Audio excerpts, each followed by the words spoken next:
Republican Senator James Lankford of Oklahoma sits on the Senate Committee on Homeland Security and Governmental Affairs and joins us now. Senator, welcome. Just moments ago, Mitch McConnell called the nature of this leak shocking from the Senate floor. What are you and your Republican colleagues discussing this morning in the wake of this historic leak? Yeah, first of all, we don't know if this is the final opinion. We don't know how factual this really is, if this proves to be an actual leak of it. All the statements that have been made just before me, Jeffrey Toobin, from Mitch McConnell, from multiple others, from SCOTUS blog, are entirely true. This is not only epic and earth-shattering and actually trying to get a leak out of the Supreme Court, it will destroy trust within the body. And whoever leaked this out clearly has an agenda that they're trying to be able to accomplish, as Mitch McConnell had mentioned earlier, trying to be able to push towards more mob rule.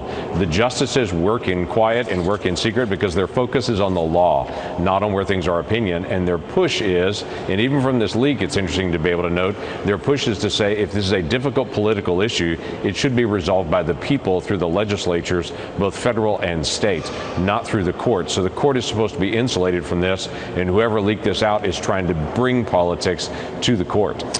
Mitch McConnell also saying in his statement on the Senate floor that this leak aims to elevate mob rule. I have a brand new statement in my hands at this moment where Senator Lindsey Graham has just released a statement. He's saying in America, the radical left is hell-bent on reshaping institutions that have stood in the way of the outcomes they desire. This is just a portion of his statement, saying they want to pack the Supreme Court to change the current conservative nature of the court, which was achieved through the democratic process. To your earlier point, Senator, you've got members of Congress, Rep. Jayapal, saying people should take to the streets across the country.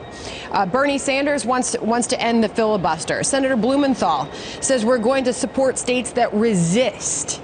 Jonathan Turley is making the point that this leak is a malicious act. To that you say what? Yeah, so that is very clear. There is an agenda that's in this that someone's trying to accomplish. We don't know who the someone is and how that it was actually leaked out there.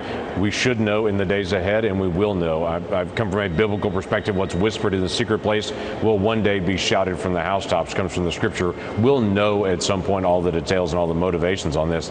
In the meantime, it's interesting to me to be able to see Chuck Schumer is wanting to be able to bring a bill to the floor to have a vote to be able to codify Roe. Interestingly enough, that's what the court is saying should happen, that this should be resolved in the legislative body, not in the court. Now, obviously, I'm going to adamantly oppose any kind of codification of Roe, any kind of advance on abortion. I believe that every child is valuable at conception, and that child is to be protected and to be honored. But right now, Democrats are already talking about, well, we're going to bring this to the body for a vote. Actually, that's the same thing that the court is actually saying, that the court is saying this should happen in states and in federal legislatures. This should be decided by the people through their elected officials, not through unelected judges. Unelected judges say what the law is. Elected officials actually create law.